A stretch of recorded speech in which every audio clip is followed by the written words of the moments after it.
Welcome to Money Matters TV. My name is James Chan with Asia Marketing and Management, a consulting practice in Philadelphia. I'm the founder. With me today is my longtime co-host, Paul Mitchell, commercial banker. We've known each other for a long, long time. Yes, we certainly have. Hi, Paul. Good to see you, James. Very happy to see you again. And I know that we have something interesting to talk about. Well, we think so anyway. We think so.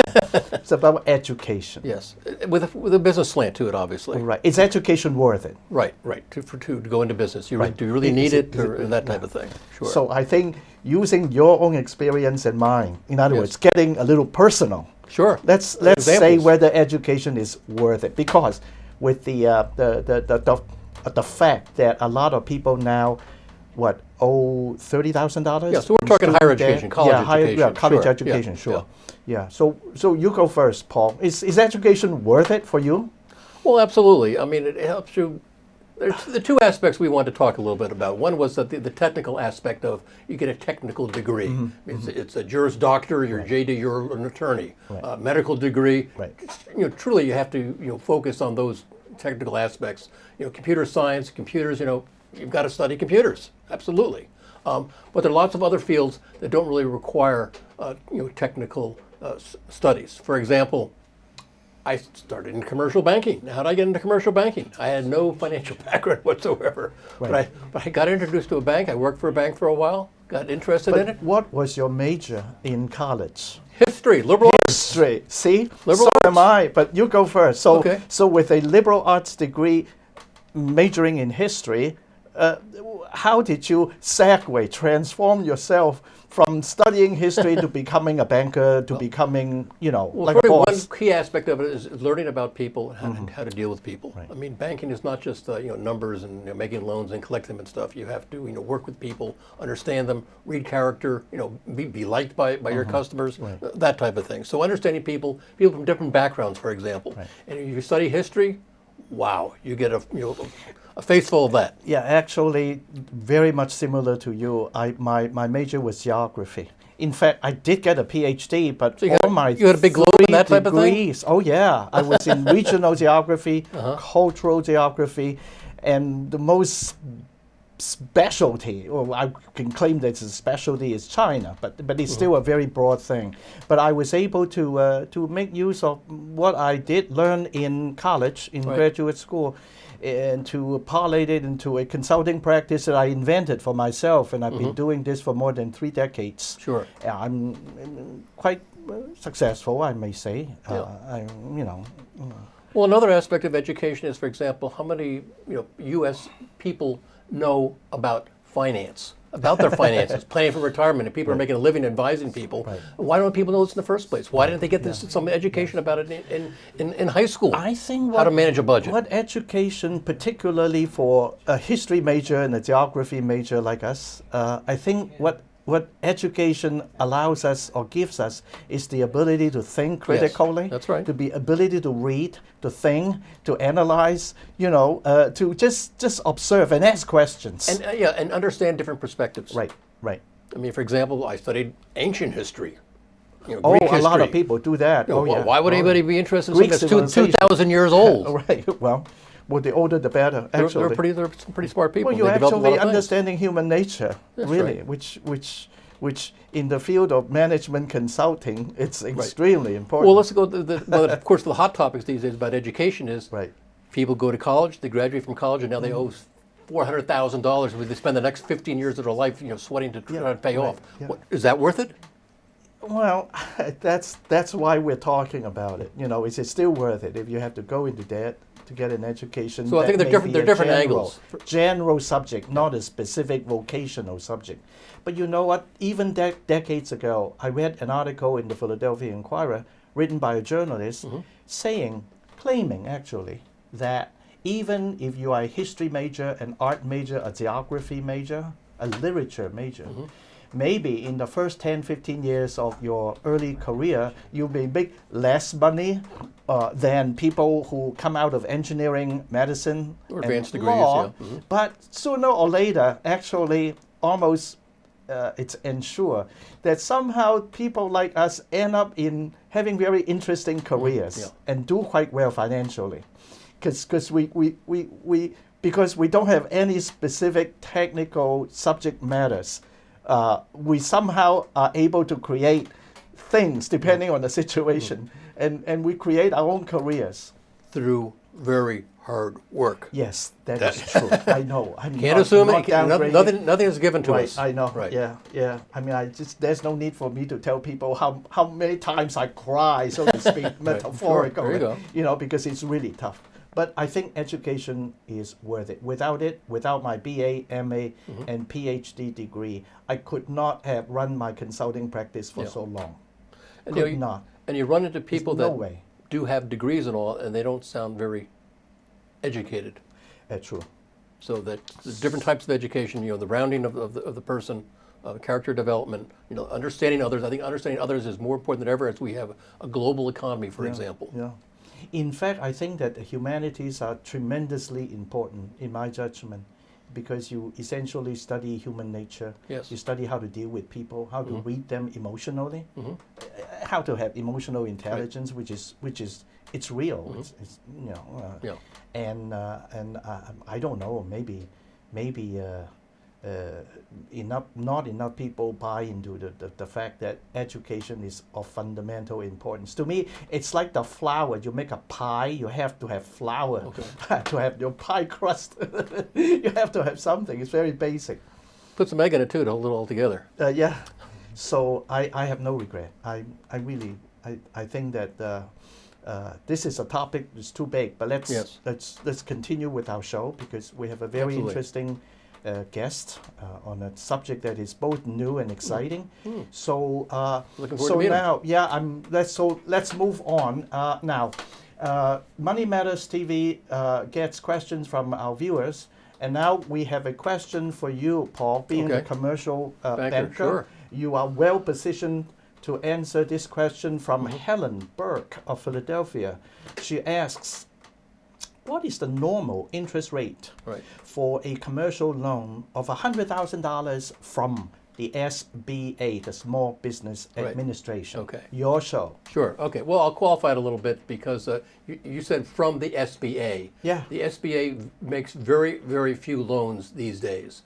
Most of its activity is guaranteeing bank loans.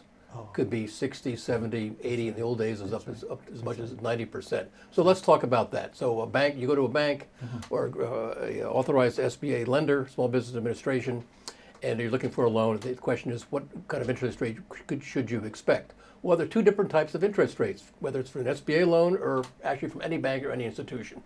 One is a fixed rate. You might associate that with your mortgage, for example, your home mortgage, where it's like, 10, 15, 20 years. You want to get a fixed rate of 3% for, 35 years, as long as possible, at a low rate as possible, okay?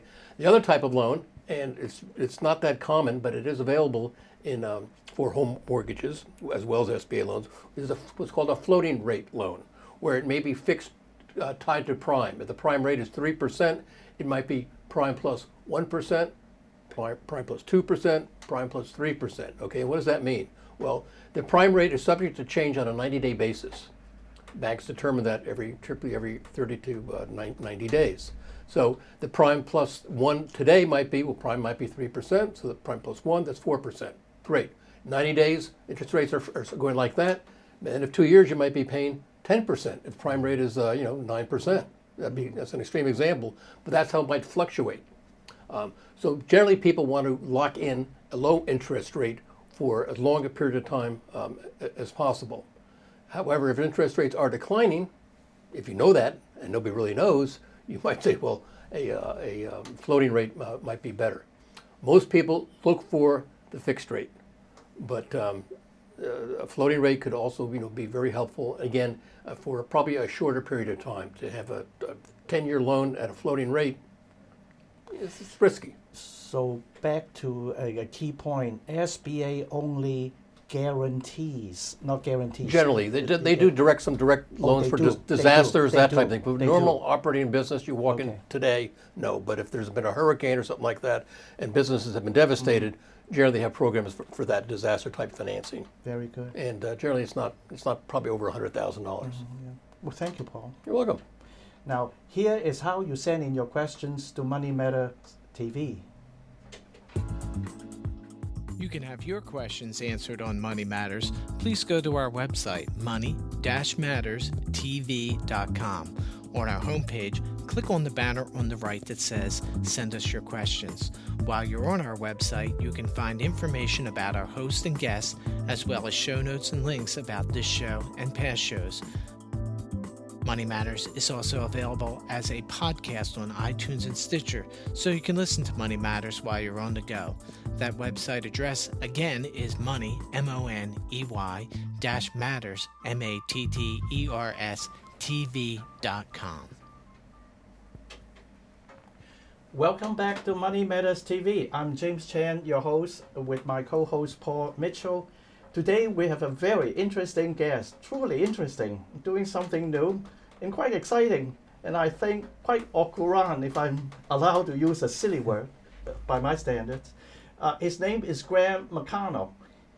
Graham is the founder and CEO of Nth Round, a new company. And here, Graham, how are you? I'm good. Thank you for having me. Oh, well, we're delighted to have you here because it's such a new thing. I know so little about it. I'm dying to ask you a ton of questions with Paul's help because he knows finance more than I do, And but now, first of all, Nth Round. What is it and why? Well, so the private markets these days, private companies, have very few means of seeing the actual value or realizing the value of their equity.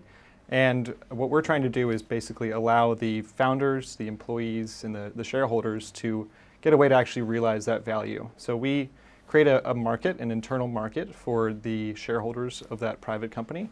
It's a very private place for these people to trade amongst each other. And that gives them the benefit of liquidity, which is something that private company shareholders yearn for so much. Okay. Well, here shareholders, and you say trade among each other. Right. Among the shareholders, among other people. It's really up to the company, actually. So definitely we can set up a private market just for the shareholders of a company if there is enough buyers and sellers within that group. What got you to want to found a company, Nth Round? There must be. You must have seen a market, an opportunity. Okay, that's what founders do. Right. Well, so I did have a job out of college where I got equity in the. It was a startup, and I was so thrilled about that. Only to realize a year later that the equity wasn't really worth much at all, and even if it was, there wasn't a place to sell it. Right. And so I actually co-founded the company with my dad, and he has previous experience starting his own companies, and he's had shareholders that want to get out. So we both kind of started playing around with this technology, and we had both been working in the public markets at this time, and we saw the amount of infrastructure that sits around Wall Street and realized that it doesn't exist for private companies. When did you found the company? It was about mid 2018. Okay, so it's really new. It is. Wow. Yeah. And you're based in Philadelphia. That's right. Yeah. So do you feel comfortable that you made the right decision, or you're doing business, making money, or? I do. I mean, obviously there are ups and downs, and getting early adopters is never easy. But I'm, having the time of my life, and I'd say my dad would say the same thing about working. Let's get into the nuts and bolts, the nitty-gritty of what exactly does your company do. Let's say. Let's have a real life example. Let's say Paul is company EFG. That's the name of his company, and I'm an investor. And he needs to raise capital, and I have a chunk of money, and and he's privately held. So how do we do? I think you've taken it too far. Really? I have a company, and you're going to say to me, "Would you like to provide some liquidity for your shares of your company?" Right. Yeah. So the What company happens may then? be a few years old, and there may be early investors that want out or want some liquidity on their investment. I may not be looking for more money. Oh, you may not be. Is that valid? Let's say you are Nth Round. You are a software company, right? Right. That's how you describe That's right. yourself. Yep. You're not an information firm. No. Are you a broker dealer or No, not really? no. Okay. We all that we do is we provide the tools to the company Right, to okay. allow for this market to So exist. you are nth round. I have a chunk of money. I want to do something with, Right. grow it, And he is the company, privately held company. So how does it all work? Right. So it doesn't necessarily need to be just already existing shareholders. It can be a new shareholder that wants to come in.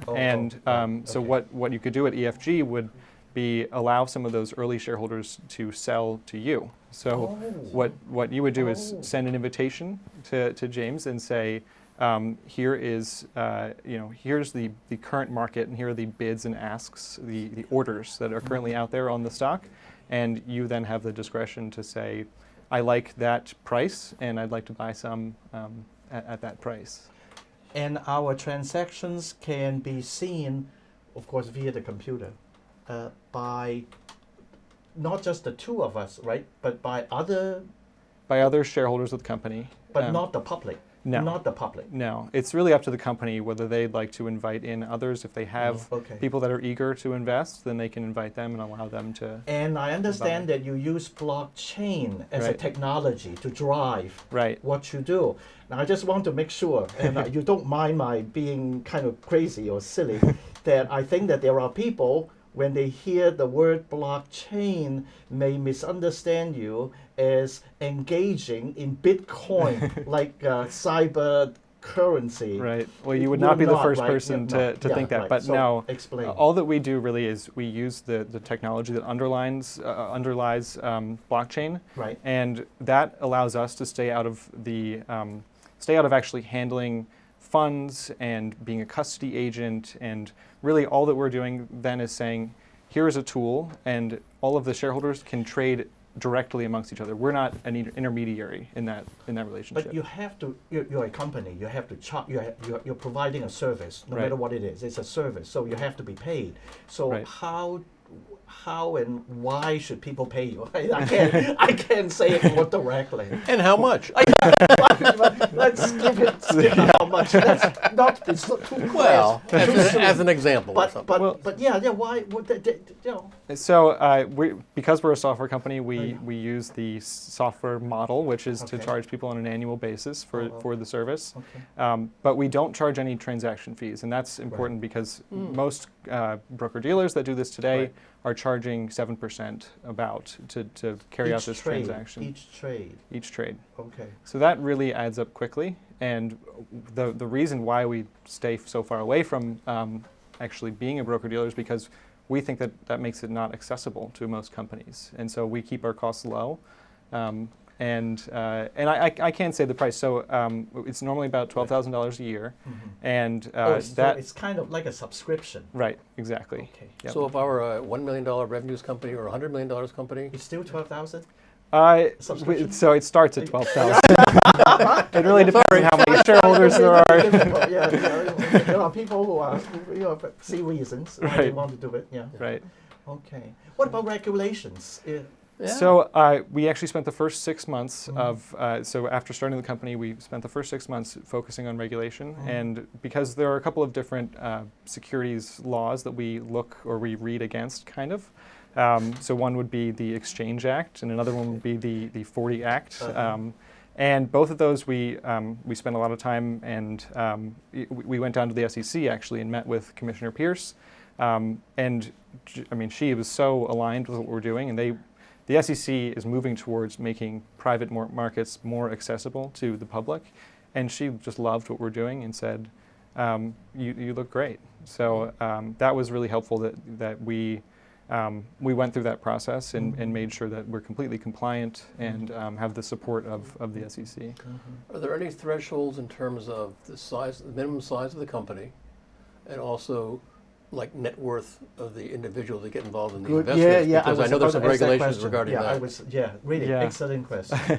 So I would say that usually more than a handful of shareholders is really where you see the value of this. So more than 10 shareholders normally is the companies that we operate with. And then in terms of the net worth, we don't really we don't make any judgments on that. We do even have some quite small companies, some startups on the platform. And that's because they tend to be earlier adopters, and We've just been basically moving our way up the spectrum in terms of size of company, but we don't really say that there's a minimum. Being kind of cynical in a closeted manner, sometimes not so closeted.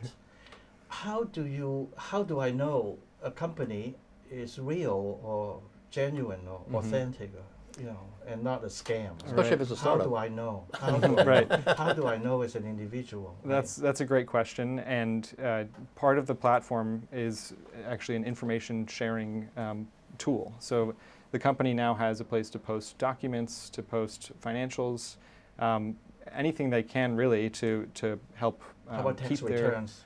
Must that- they that too. divulge their Yeah. tax So if they're returns? giving out K1s, if there are distributions from the company, those okay. can be delivered through the platform. And they can be checked by professionals. Yes, yeah. So Okay. that's not a service that we offer, but Right, we yeah, we work with other understood, companies yeah, that can sure, do that. yeah. And it's, I would say, to the benefit of the company to be as transparent as possible. Agree.